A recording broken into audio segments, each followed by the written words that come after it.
ॐ गजाननाय नमः। ॐ गणाध्यक्षाय नमः। ॐ विघ्नराजाय नमः।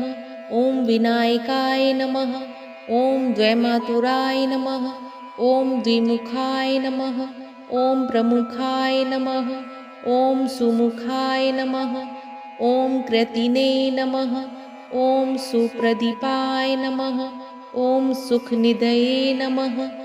ॐ सुराध्यक्षाय नमः। ॐ सुरारिघ्नाय नमः। ॐ महागणपतये नमः। ॐ मान्याय नमः। ॐ महाकालाय नमः। ॐ महाबलाय नमः।